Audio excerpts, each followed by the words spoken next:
relación con la visualización de esa vibración. ¿Cómo podemos visualizar esas vibraciones? Es muy difícil de visualizar una vibración. Hay algunos métodos que se emplean para ello. Bien, finalmente, pues tenemos que llegar a algo, concretar en algo. Y en el caso del diseño de los instrumentos musicales, pues tenemos que calcular la frecuencia de resonancia de cada uno de esos elementos. Imagínense que fueran cuerdas en una guitarra, ¿verdad? 6 cuerdas en una guitarra. ¿Saben ustedes qué frecuencias necesitamos tener en cada una de las cuerdas?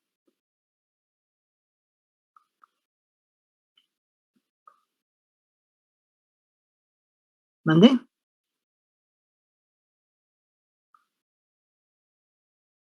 ¿Alguien ha tocado guitarra alguna vez? ¿Conoce la guitarra? No sé a qué frecuencia cada uno, pero sé que se afinan a 440 Hz. Bueno, esa es la cuerda número 5, la cuerda quinta. Ustedes han visto una guitarra, yo creo que todos las han visto. Se dan cuenta de que las guitarras, la longitud, fíjense, la longitud de las cuerdas es la misma.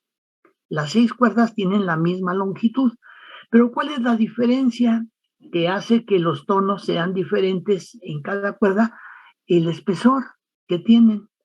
La cuerda número 1 es un mi, es la nota mi, pero su densidad por unidad de longitud va a ser diferente de la segunda cuerda, de la tercera, de la cuarta, de la quinta y de la sexta.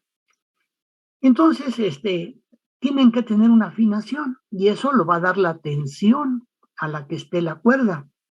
Nosotros vamos a ajustar cada una de las cuerdas con una tensión y de acuerdo con su densidad nos va a dar una velocidad de propagación y con eso vamos a obtener la frecuencia a la que va a producirse, es la frecuencia de resonancia de esa cuerda. Pero hay que distinguir entre dos tipos de vibraciones que hay en una cuerda, también las hay en las barras y en otros elementos mecánicos de vibración, que son las vibraciones longitudinales y las vibraciones transversales. Eso lo que va a hacer es que el tipo de vibración que yo voy a tener cuando estire la cuerda, cuando la ponga a una determinada tensión, es una vibración longitudinal. O sea que se me va a mover, la masa de la cuerda va a tener una vibración hacia los lados. Y luego eso, cuando llegue a los extremos de la cuerda, se va a transformar en una vibración longitudinal. O sea que voy a tener un cambio ahí y entonces va a aparecer una vibración longitudinal. Voy a tener las dos vibraciones. Lo mismo es en las barras. La vibración se inicia desde un punto en donde generalmente se excita con una percusión en una barra, se le golpea con algo. También pueden haber instrumentos de cuerda de percusión. En el caso del piano, el piano tiene muchas cuerdas en el interior de la caja y esas cuerdas son percutidas con un percutor que es una especie de martillito de fieltro. No es un metal ni madera, sino es un martillo de fieltro que se acciona desde el teclado. ¿Ustedes han visto cómo está todo el mecanismo de un piano? Bueno, sí, tensadas, todas las cuerdas van a ir tensadas, de violines, de arpas, de violas, de violonchelos, de todo eso. Va a haber siempre una tensión, ¿verdad? Pero la forma de excitar, de producir la vibración, puede ser percutida, puede ser rasgada o puede ser frotada. En el caso de los violines, como se frota un arco por encima de la cuerda, entonces es frotada, fíjense. En el caso de una guitarra, rasgada. En el caso de un piano, percutida. Y son cuerdas todas así. Bien, entonces, ¿qué hacen los fabricantes de cuerdas? Pues hacen la cuerda para el instrumento en el que va a actuar, ¿verdad? Y la diseñan con una densidad determinada. Para obtener esa densidad muchas veces necesitan no solamente una cuerda, sino dos, fíjense. Ustedes han visto que las cuerdas de las guitarras, por ejemplo, la sexta, la quinta y la cuarta, llevan un bordoncito, es decir, no es una cuerda simple, sino que llevan un entorchado, una cuerda que se entorcha sobre de otra. ¿Sí lo han visto eso? Ese detalle se han fijado, ¿no? Sí, profe. Pues ese es el chiste, porque con eso van a lograr que se le dé la densidad que se necesita tener. Y finalmente, lo más importante, que es musicalmente lo que yo quiero obtener de ese instrumento, es un tono musical específico. Quiero el mi número, pero no cualquier mi, el mi de la cuerda sexta. Fíjense, en la cuerda sexta tengo un mi, y en la cuerda primera tengo otro mi.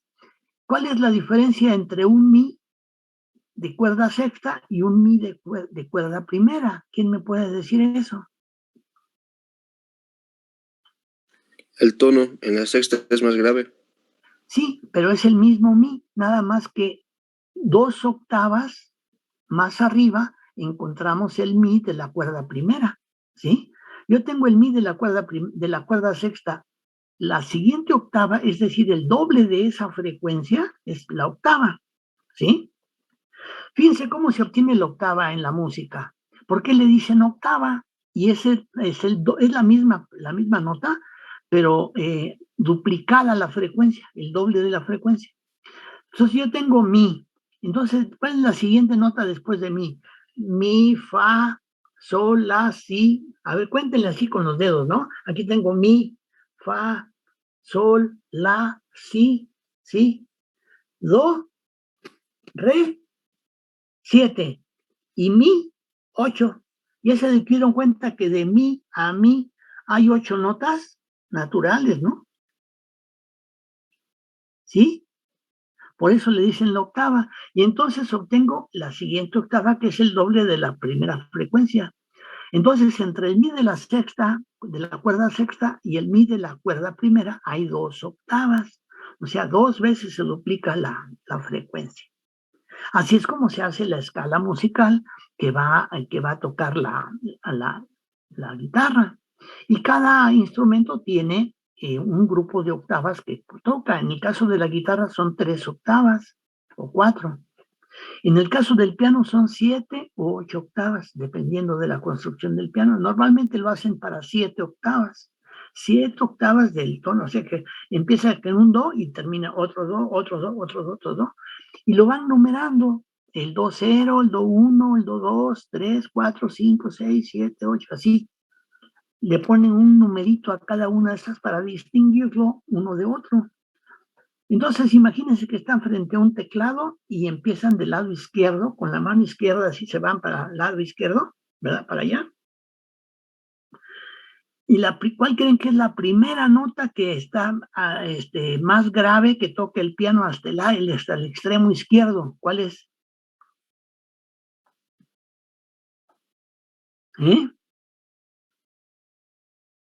¿Quién sabe? Bueno, pues es un la. Luego sigue, ustedes han visto que en los teclados hay teclas blancas y teclas negras, ¿verdad? Las teclas blancas son tonos naturales. ¿Y qué son las teclas negras, compañero Ian? A ver. Son bemoles o ¿cómo se llama? Sharp. Bueno, bemol o sostenido. Sostenido o bemol. Sostenido es cuando vamos en sentido ascendente y bemol cuando vamos en sentido descendente de esa escala.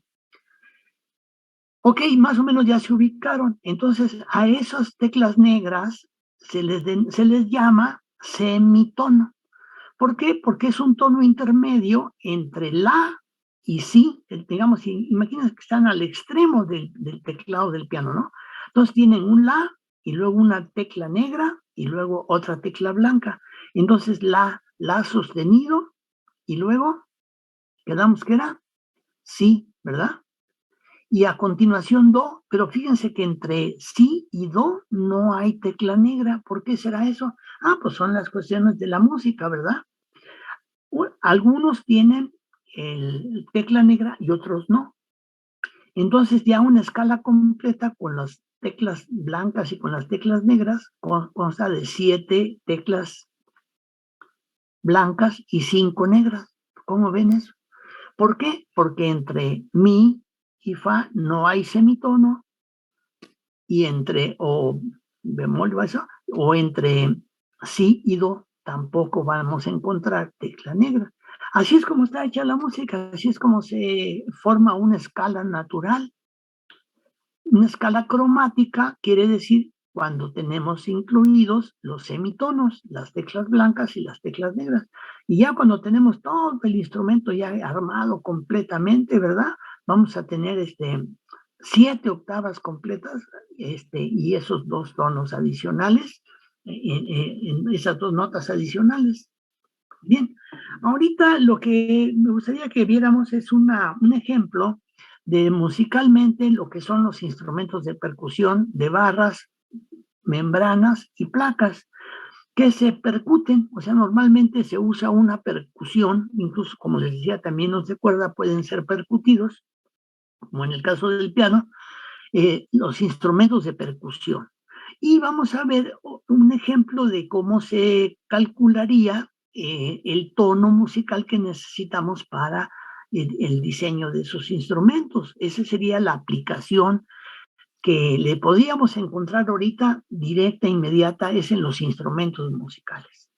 Ahí vamos a encontrar instrumentos de tipo aerófono. Aerófono quiere decir que son de aire, como las trompetas, como las flautas, instrumentos cordófonos, que son de cuerda, instrumentos ideófonos, que son de percusión, pero que, digamos, el tono lo produce el cuerpo mismo del instrumento.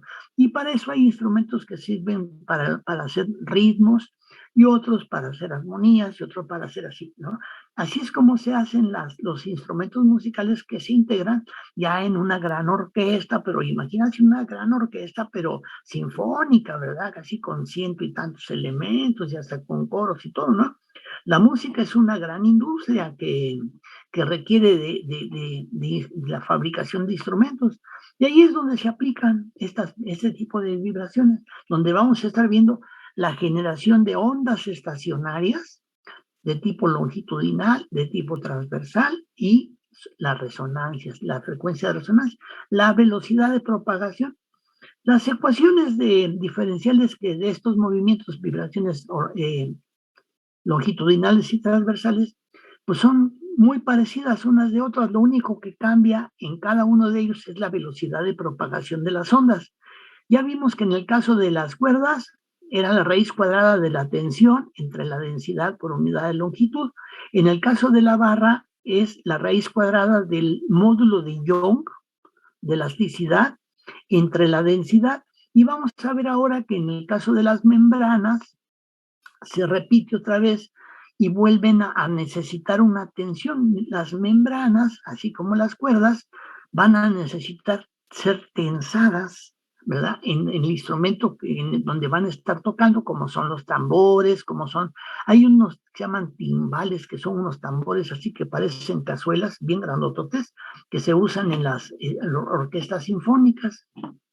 Bien, a esos grupos de instrumentos se le llama instrumentos de percusión, ¿verdad?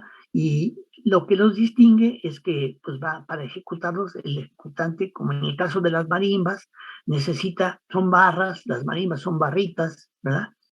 O puede ser un xilófono de plaquitas, ¿verdad? Percutidas. Y ahí es donde vamos a ver la aplicación ahorita inmediatamente. Pero, digamos, la teoría general para todas estas cosas nos lleva a que el análisis de vibraciones pues puede estar incluido en otras cosas, como es en la industria de la construcción. En el mismo oído, nuestro oído, el oído que nosotros tenemos, pues ahí hay elementos mecánicos que están recibiendo las vibraciones. ¿De qué? Del aire.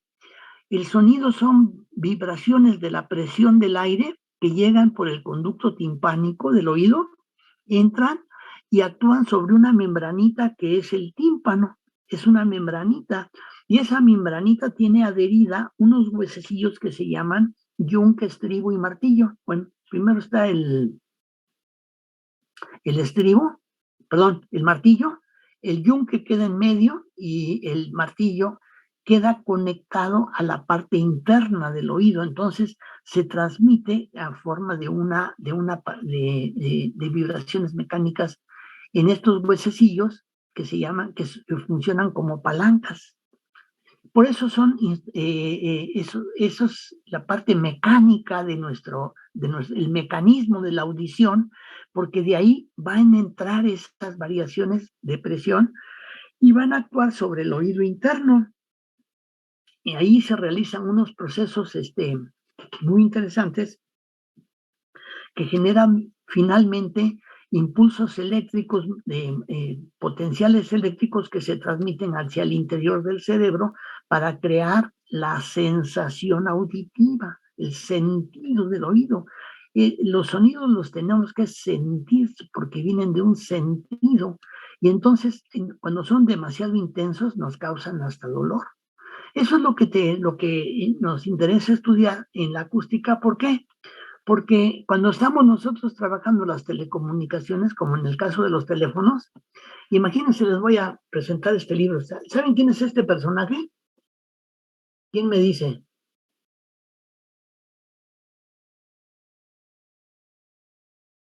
¿Quién es este personaje?